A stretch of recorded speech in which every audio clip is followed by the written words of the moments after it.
When I was 18, my mom and I moved from Omaha, Nebraska to a traditional Eskimo village in Alaska. As a lover of nature and a photographer, I was excited to see Alaska's legendary natural beauty. But I was also concerned with the state of Alaska's public policy. I had read that, for example, in the Bering Strait region alone, nearly half of the homes are without running water. There is a backlog of over 3,400 sanitation facilities construction projects, and that number is growing. As someone who spent 3 years of her childhood on welfare, I was particularly sensitive to the treatment of those with less. Now, as an American university student with a strong interest in public policy, I thought I might even work in D.C. to help address the issue. Alaska's natural environment was stunning, and the lives of the Eskimos seemed to combine traditional Eskimo living with the best of modern technology. Villagers were welcoming, excited to share parts of their culture, from traditional stone carving to traditional dance. I learned about the traditional subsistence practices like fishing and berry picking. On my first week, I joined a group of kids to pick tundra berries. The traditional subsistence activities were very much alive and now helped by access to modern technology. And those without running water seem to have actually adapted okay. I grew up in the villages without running water. With living without running water, people are more active because if they don't get the water, they don't get water. If they don't dump the honey buckets, it overflows. And it keeps people more healthy and active. And although it's a drag to bring our laundry to the washateria, it gives me something to do.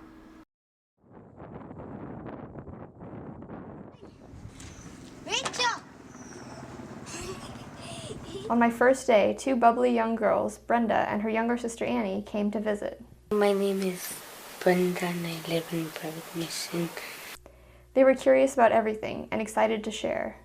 There's almost always snow on the mountains and there's like a few houses and there's like a lot of people who die. Brenda would soon become my guide in the village. But even in that first meeting, I began to see signs of the government's neglect. Annie, although only 3, already had a mouthful of silver fillings. Brenda, not much older, had several of her own. That level of healthcare neglect struck me as unconscionable, and it seemed wasteful to fill cavities instead of spending appropriate resources to prevent them. After a few days, I casually asked Brenda if she ever saw a dentist. She told me she saw one once every year. Certain that I had misunderstood, I asked the other kids. They verified that they saw the dentist every year. I gradually broached the subject, but they were excited to share their views. Losing teeth was seen as positive, not as a problem. Dentures were seen as easier, one less thing to worry about. The native people here have probably the best health care in the world. It is completely free, even Tylenol. Because of my own experience, I'm a bit suspicious of people who claim that welfare encourages people not to work. But was free dental care encouraging people not to brush? It seemed like a comedic spoof of a conservative congressman. If someone offered you free dentures if you let your teeth rot, would you? I couldn't imagine someone saying yes. Was my new friend, Brenda, really that different from me? Who was this girl, really? How different was her world? Could our homes, less than 30 feet apart, really belong to such totally separate universes? The next years that I spent with my new guide opened a world as different from my own as dreams are from our waking lives.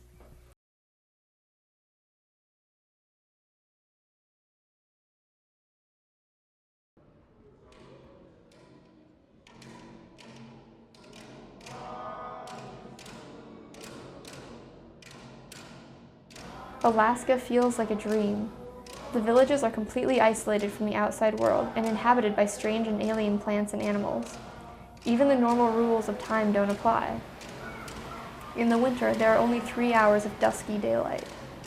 In the summer, when it's light all night, kids are out playing even though our watches say 3 a.m. The natural laws of sun trump the Western rules of clock time.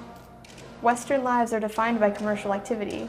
Even if we had 24 hours of daylight, we would still need to be in bed at 3 a.m. so we could be up in time for work or school. But, as I soon learned from spending time with Brenda, for Eskimos, subsistence replaces commercial activity. Eskimos learn to find and pick blueberries, and how to catch, clean, and smoke the fish, and prepare food. Brenda and her friends showed me how to find berries in the tundra, salmon berries, blueberries, cloudberries, and blackberries. And I learned how to make Eskimo ice cream, which basically involves mixing the berries with reindeer fat. It's tastier than it sounds. The direct struggle for existence has defined Eskimo culture for centuries, and recent attempts to convince Eskimos of the importance of Western education have not been entirely successful. From my experience in the lower 48, the attendance here is quite a bit worse. A lot of the students here can't see a need to come to school. Due to the lifestyle that they lead, the subsistence lifestyle, they can't see a need to learn a lot of the things that we're trying to teach them.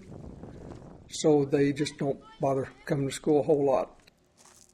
The vocational program really helps to keep the kids coming to school. Last year was the first time we had a vocational classes here, and I had students that wouldn't even show up in the mornings, but they made sure they was here for their shop classes in the afternoon. The shop classes are actually teaching the kids the things that they need to know. Plus it's stuff that they can use here around the village, learn to repair their snow machines, four-wheelers, learn to weld, learn to do some carpenter work and build things and plumbing and wiring and whatever I can think to teach them.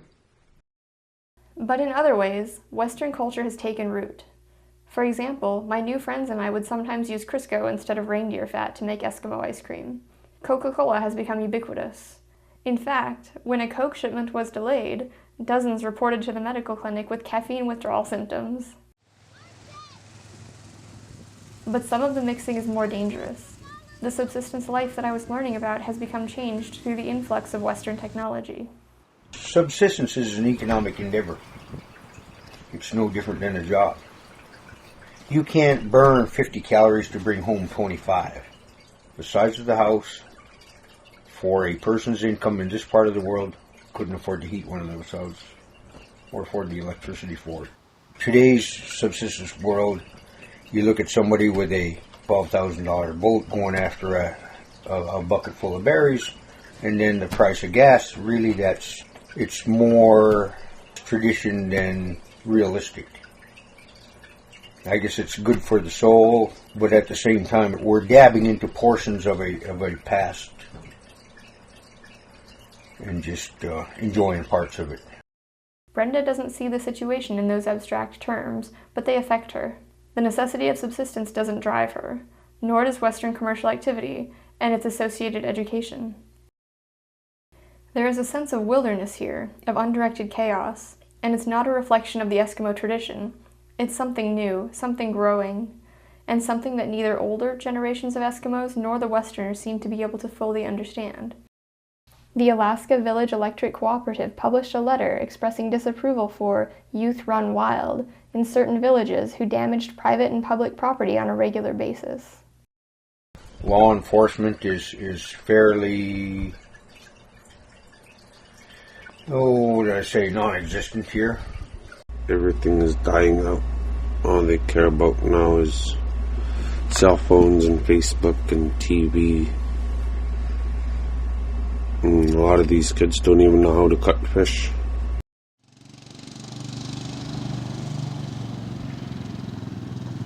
Brenda's local options for jobs are limited. There's only a handful of employment here, and you got your native corporation, you have a store, the school, the clinic, and the city, and they're secretarial, mostly secretarial work, book work, health aides. I think with the change of lifestyle, there's a lot more idle time. If I'm out here and I see somebody from 6 or 7 years old to the age of 25 or 30, if I see them out at 7 in the morning, I just assume they haven't been to bed yet. Nobody gets up that early. Health aides are the primary caregivers in villages who have an experienced medical practitioner to guide them if they need it. They enjoy a measure of prestige in the local community. And yet, when the traditional subsistence lifestyle competes with that prestige, subsistence wins. During the summer months, when berries are in abundance, health aides routinely miss several weeks of work to reconnect with the centuries-old traditions of berry collecting. The Western concepts of time and commerce don't matter as much here.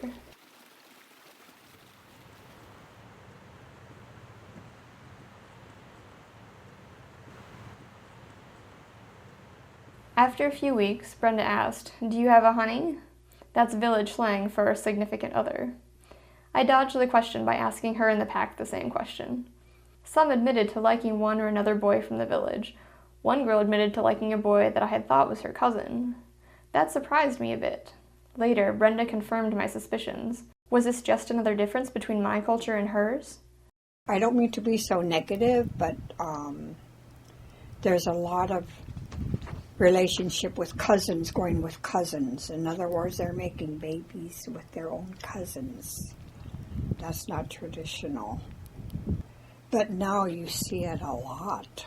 Like, for example, my parents told me, you don't dare go with your cousin, even my second cousin, because we're related.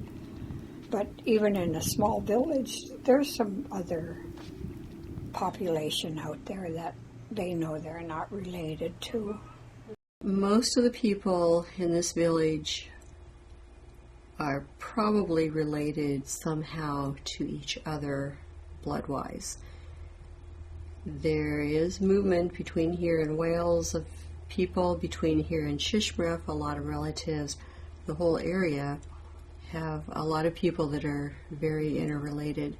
Growing up at Teller, you're pretty much related to the whole town, and you're like, okay, who's what, and it's kind of hard to figure out how closely you're related to, because it would neither go on your grandmother's side or your grandpa's side of the family. For most of their history, Eskimos were nomadic people. Different tribes would meet and intermingle, expanding the gene pool. In the mid-1800s, American whaling companies set up stations along the Bering Sea coastline. They began trading with the Eskimos in exchange for employment. The natives began hunting whales for money instead of for subsistence. The whalers also brought alcohol and venereal disease. Around 1885, Western missionaries came to civilize the natives and cure them of their new drinking habits. They forced native children to attend missionary schools where they taught traditional Christian values. The natives were punished for speaking their dialects and were no longer allowed to pursue their traditional means of survival.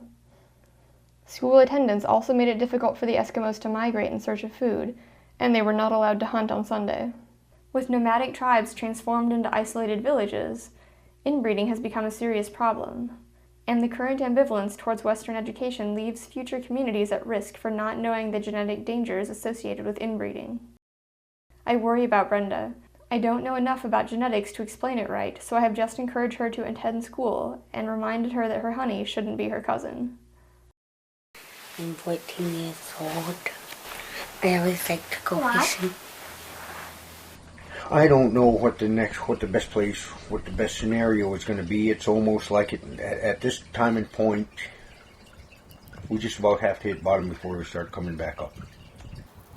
With traditional culture fading and Western culture barely tolerated, things seem hopeless for the Eskimos. And yet, these people are not delicate. For centuries, they have lived in a hard climate, and they are a resilient people.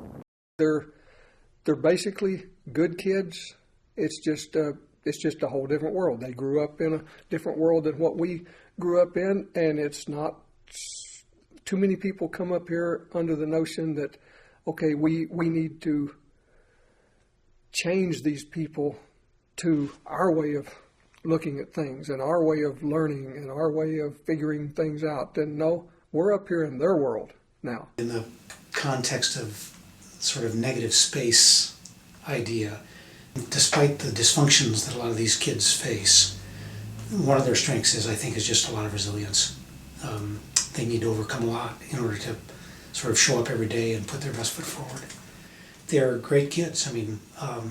Like many kids, probably most kids.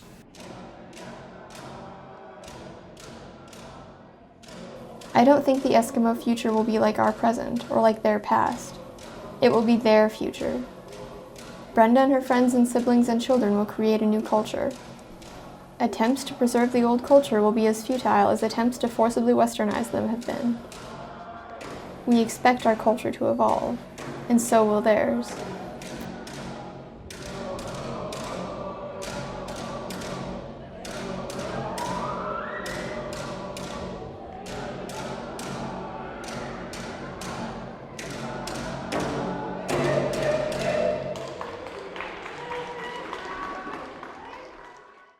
And then, can you tell Rachel goodbye? Goodbye, Rachel. Annie. Bye, Brenda. Bye, Rachel.